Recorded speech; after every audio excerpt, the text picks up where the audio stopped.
Hello Tech fans, we're getting closer to first pitch here in 2018. That means it's time for our second segment of Around the Diamond with head coach Danny Hall. I'm Wiley Ballard, and today we're going to discuss the Yellow Jacket infield. And coach, as we look at the starting four spots on the infield for Tech, it's pretty clear who the backbone of that infield is going to be, with Wade Bailey, a senior, a first-team All-ACC selection, and Austin Wilhite at shortstop as a preseason, or rather freshman All-American. But what can you say about those two guys, and how nice is it to have them back? It's very good. I think if you look at your defense, you always want to be strong up the middle. Wade, this will be his fourth year in our program. I know he was disappointed he didn't get drafted last year, but he's worked extremely hard, and I think he's better now than he was last year. And the last half of the year last year, he was one of our best players, ended up leading our team in hitting, and I think he was a third-team All-American. So Austin missed the fall with a little hamate bone surgery. But is back in there. He looks great, and even though we have a lot of infield depth, I don't think anybody in the fall that got a chance to play shortstop has moved him out of that position. So to have those two guys back with the experience that they gained last year, it's going to make us better defensively, and that's one of our big points of emphasis with our team, is we have to play better, and you need your shortstop and second baseman being really good. So we're excited to have those guys. And Wade Bailey, by the way, has a legitimate shot at 300 hits, only 88 away entering his senior season. He'd be just the fourth Yellow Jacket all time. But let's move away from the certain positions and now here to the corners, where it's a little grayer, a little more of a position battling going on. Let's start the hot corner first. Who do you see in the mix there? Well, I think we have for sure three guys. All three of them right now are freshmen. And we have Luke Waddell, a kid from Cincinnati, Ohio, that was primarily a shortstop in Cincinnati, played for the Midland program, which is a great amateur program.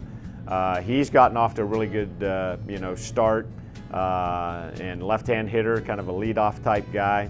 So he's definitely in that mix. Oscar Serratos, who is a shortstop at Grayson, is definitely in that mix, and then Michael Goldberg as well. So it's a three-team race, and if one of those guys can't quite get it done, I might move Carter Hall in to play a little third as well. But right now, I think it's probably a three-horse race with those three freshmen. Waddell's a left-hand hitter. The other two guys are right-handed, but probably would feel comfortable with any of those guys over there.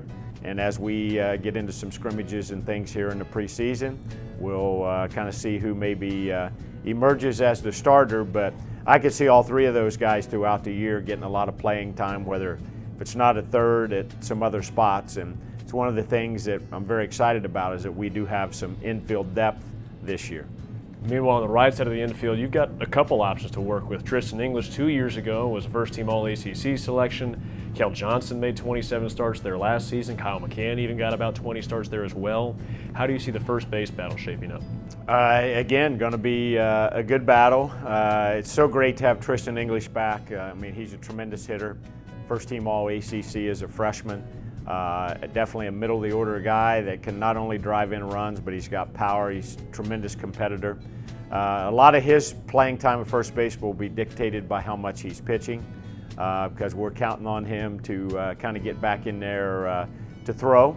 And so if I had to pick a front runner, I'd say he's the guy, because I think he's played there. He's very good defensively, and I know he's going to hit. As you mentioned, Kel Johnson and Kyle McCann both got time there last year.